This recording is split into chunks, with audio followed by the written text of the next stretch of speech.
Hello, my name is Eric and I'm doing another one of my photography vlogs called One Body, One Lens, One Roll, One Day.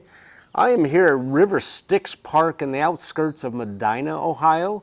Never been here before. Looks like there's a jungle gym area over there. This is a reserved picnic area. No one's here at the moment, so I figured I'd jump in and use it. And there's an ant right there, kind of having fun. I've got a path behind me, which I'll probably walk around.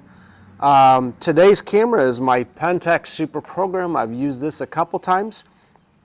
I've got a little bit more unique of a lens. This is a Tamron 28-300 autofocus. Now, there's a couple of systems that will allow an autofocus lens to be put onto a manual focus body. Granted, the lens will still be manual focused because the body doesn't have the gears to drive it.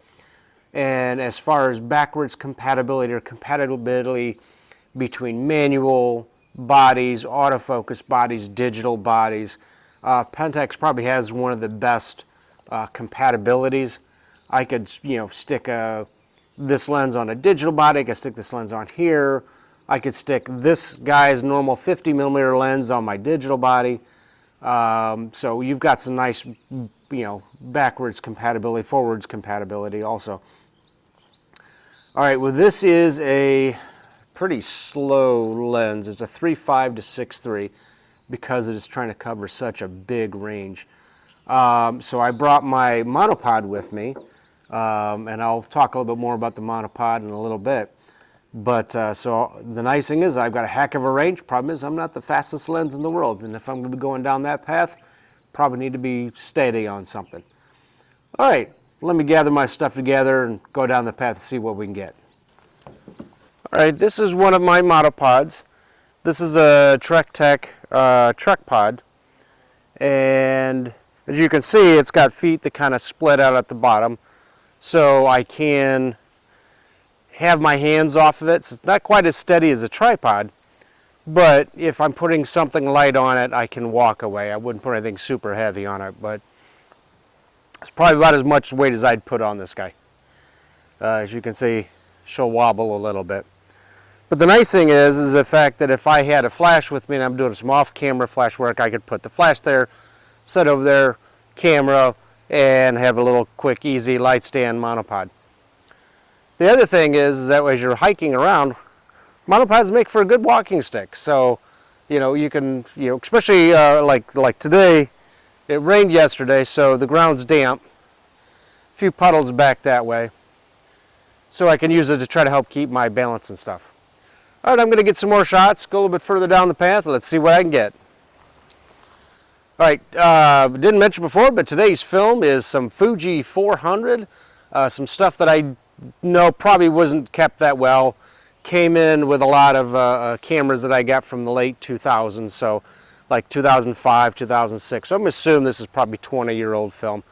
I'm pulling it back 2 stops. I'm shooting this at like 100 speed stuff. So that'll help help adjust for the out-of-date stuff. All right, let me see what else I can get. All right, so these all-in-one lenses like this 28-300 are great because you've got this great flexibility between wide, medium range, long range.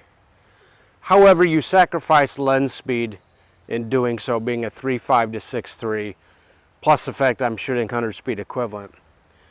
In here in the canopy of the trees, at full wide I'm getting about a 30th of a second, at full zoom down I'm getting about an 1/8 of a second, which hence why I got the monopod. So when you start looking at zooms for your camera, be aware they're not as fast as most primes, or they're going to be bigger and more expensive. But it's all the right tool for the right job. It just happens to be what I'm using today. All right, let me get some more shots.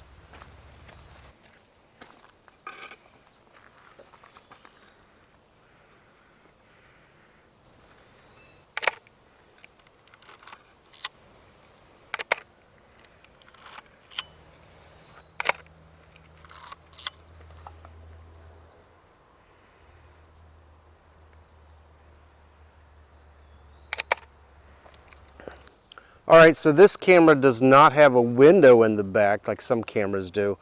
So I don't remember if I put in a roll of 24 or 36. I guess I should have looked beforehand. Anyway, I'm at about shot 20. Let me get some more shots and let's see what else I can get. Okay, so there was a shot of a roll of 24, and I just hit my last shot.